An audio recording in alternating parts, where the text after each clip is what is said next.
All right, hi everyone. This is Eleanor Smith from East Bay Community Energy, or EBCE, and we also have Jessica Chancellor on the line from PG&E. Today we're going to be talking about the percentage of income payment plan program, referred to as PIPP.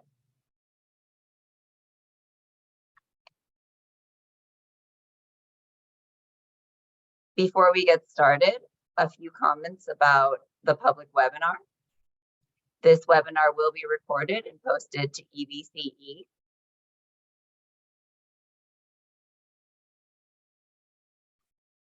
ebce.org/PIPP. If you have any questions, please use the Q&A tool at the bottom of the screen to type those. We may address some of your questions during the course of this webinar, so it may be best to save some of those for the end. Please do not include your address or account-specific information in your questions, as this is a public webinar. If you do have questions that are unique or specific to your situation, you can contact us at our call center Monday through Friday from 9 a.m. to 5 p.m. or you can email us at customer-support@ebce.org.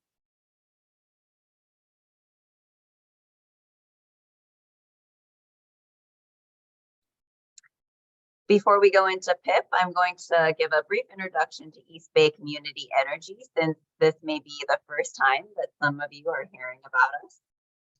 EBCE is our local community choice power supplier committed to providing Alameda County and the city of Tracy with clean, green electricity at low rates. EBCE reinvests earnings back into the community to create local green energy jobs, local energy programs, and clean power projects. EBC is a Joint Powers Authority, a local government agency created by the cities and counties it serves. In this way, EBCE is similar to a school district, only instead of providing public education, we provide a public option for energy administered at the local level.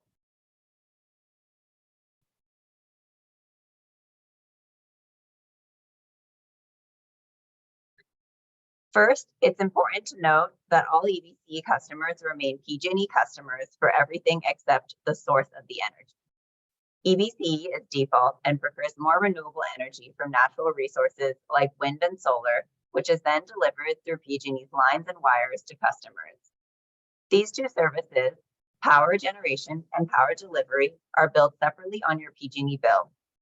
PG&E gives customers generation credit, showing they no longer provide generation service.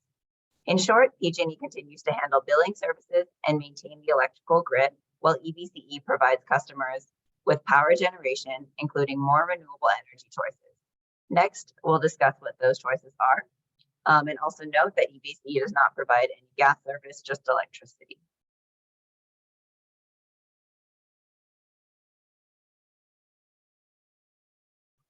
EBC customers have two options with EBCE: Bright Choice, which provides more renewable energy and lower rates than PG&E's standard option, and Renewable 100, which is 100% California-based wind and solar energy. EBCE customers can switch between these two options if and when they choose. They can also opt out to be on PG&E's energy supply.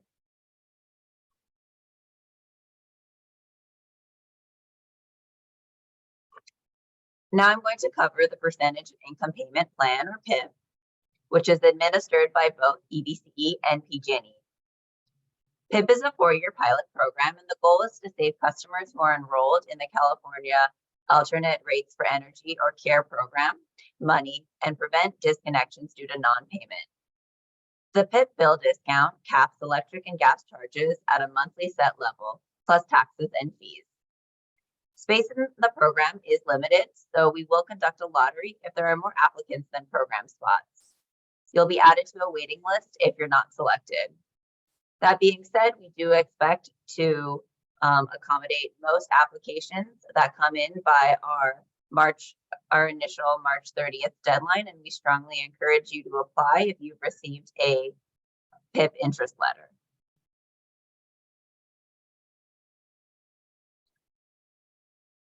Under the PIPP customer discount, Your monthly gas and electric charges will be capped at a fixed amount, plus taxes and fees. Your total gross annual household income level determines that discount. If your income fits within the income guidelines table shown here, your monthly bill will be no more than $29 for electric and $9 for gas, plus taxes and fees. Proof of income will be required, and this process is handled by PG&E and will be addressed in upcoming slides. If your income is higher than the income guidelines table shown here, your monthly bill will be no more than $86 for electric and $29 for gas, plus taxes and fees. And if your bill amount is less than that, and then your PIP amount, you pay the lesser amount.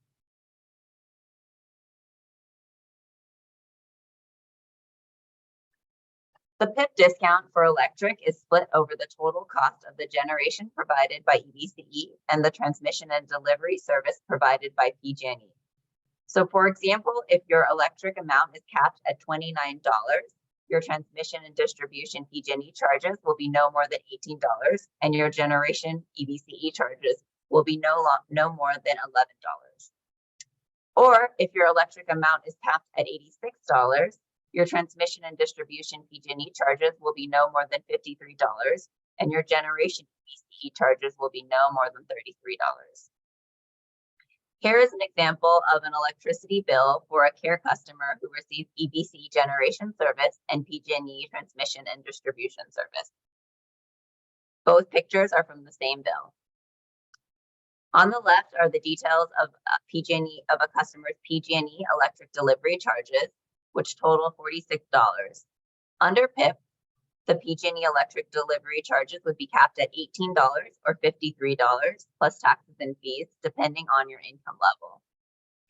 On the right-hand snapshot, this shows the customer's East Bay Community Energy electric generation charges, which total $82. Under PIP, EBC generation charges here would be capped at $11 or $33, depending on your income level.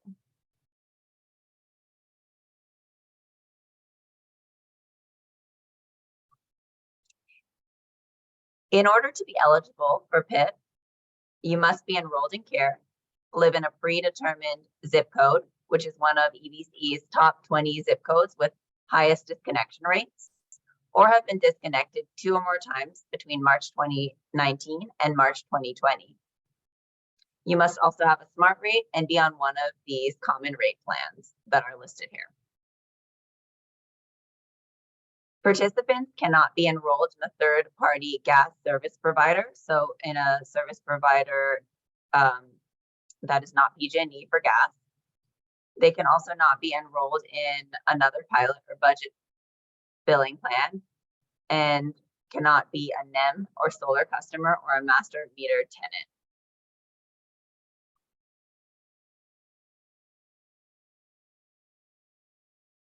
I've highlighted a few important dates here. This month, you would have received an email or a letter in the mail from EBCE and PG&E about the PIP program. March 30th is the applicant deadline for our first phase of outreach. Again, we will run a lottery if we have more applicants than space in the program, and remaining applicants will be added to a wait list. In April, you'll receive a communication from EBCE or PG&E with an update on the status of your PIP enrollment. You will either be notified that you are enrolled, waitlisted, or no longer eligible, for example, if you drop off the CARE program. In May 2023, this is the earliest that you will see your PIP discount on your monthly energy bill.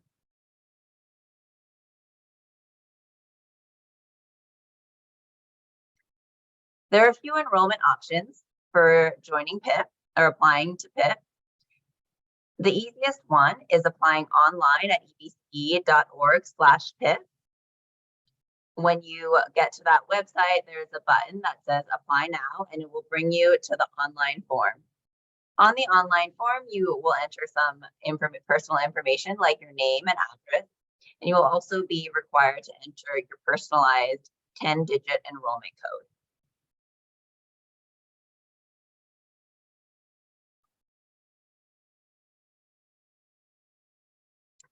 You can find your enrollment code either on the email or direct mail letter that you were sent. In the email, you can click the click here to apply button, and that will auto-populate your enrollment code on the intake form. You can also find the enrollment code listed under the click here to apply button. If you're looking at your direct mail, you can find the enrollment code under your name and address, and you can enter that onto the intake form.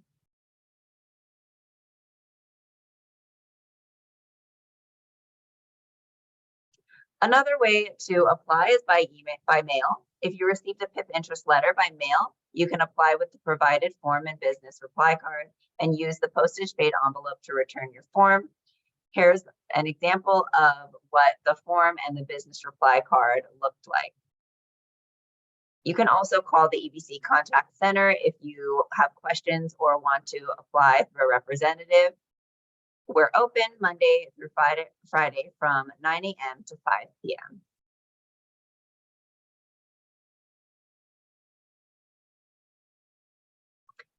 After you've submitted your applications, we will process them after March 30th.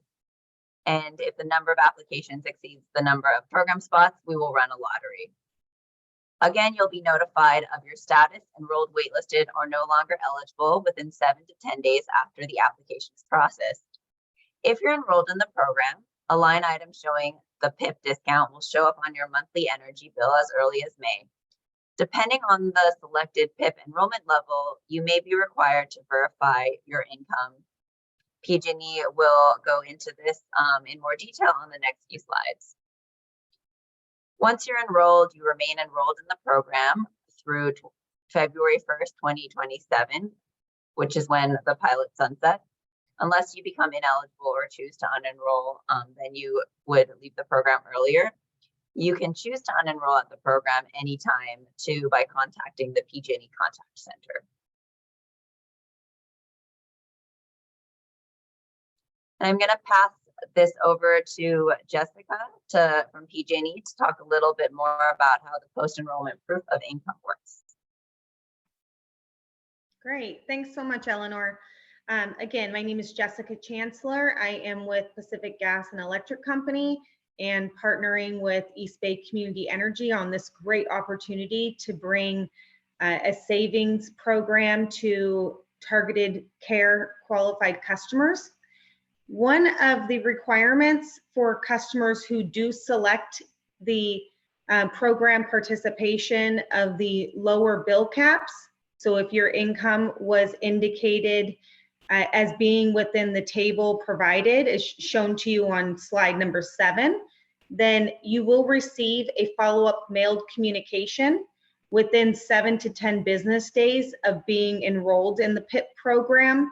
This will come directly from PG&E through U.S. Postal Service, and it will ask you to return personalized information, including income verification, which will need to provide whatever the household's proof of income documents consist of. If there's additional assistance needed with completing this form and submitting your proof of income documents, you can receive assistance by contacting us at our contact center with the number noted on the slide here, or reaching out to our PG&E website dedicated to the PIPP program, and that can be found at pge.com/PIPP. There is information specifically noted here on the website to assist you with completing the income requirements and submitting your documentation.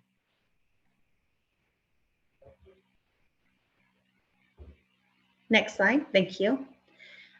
Now, if you are selected to provide proof of income, meaning that you have chosen the lower bill cap amounts, then again, we're going to send you this requirement by U.S. Postal Service.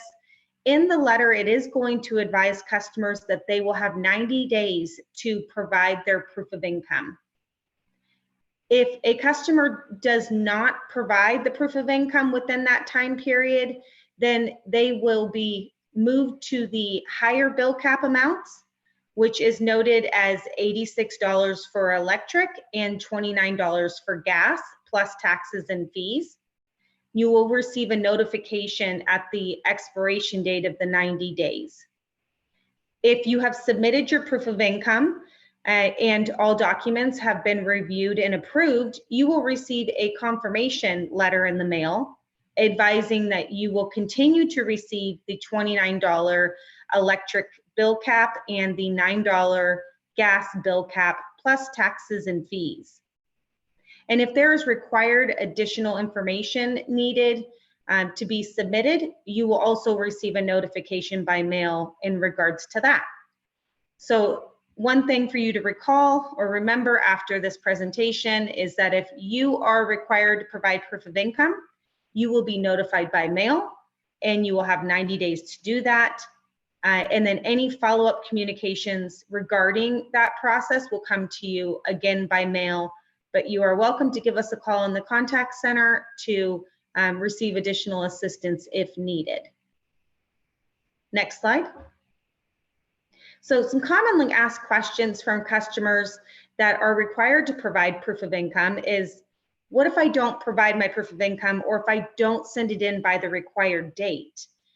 If you miss either of those items, your bill cap amounts, as stated before, will increase to the larger amount, which is no more than $86 for electric and no more than $29 for gas, plus taxes and fees. And how will a customer know if their documents have been reviewed and approved? In every status of the PIPP application and enrollment, and throughout the course of the program, you will continue to receive mailed information by U.S. Postal Service advising you the status of your application and your enrollment.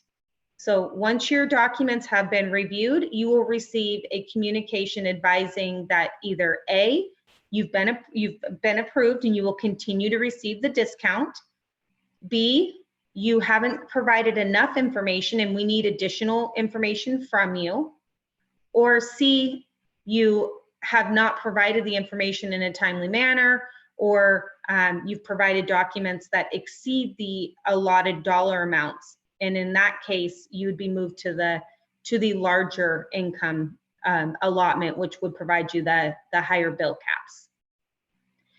And most commonly, I would say customers also are inquiring as to when is the discount going to actually show on their bill. And it typically takes 1 to 2 billing cycles to show on the bill the PIPP discount. But as EBCE has already stated, the earliest is likely to be in May of 2023. But it really depends on when your application is processed and when it can be applied to an entire billing period. And you will know that by communication that will be mailed to you, as well as looking at your billing statement, you'll be able to see the PIPP discount showing in the detailed charges.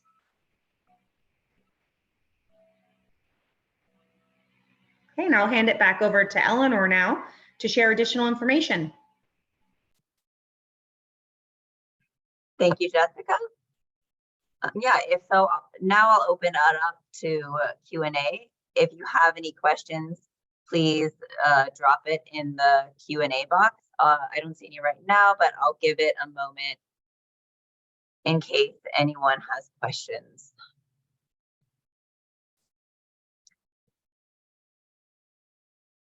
You can also call the EBCE contact center, and we're available from Monday through Friday, 9 to 5 p.m.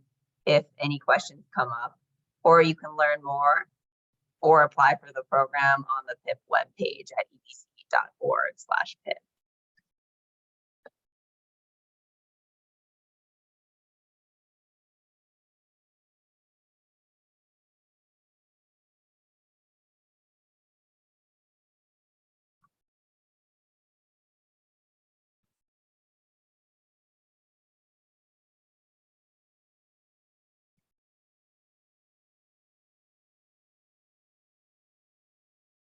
Okay, I don't think we have any questions.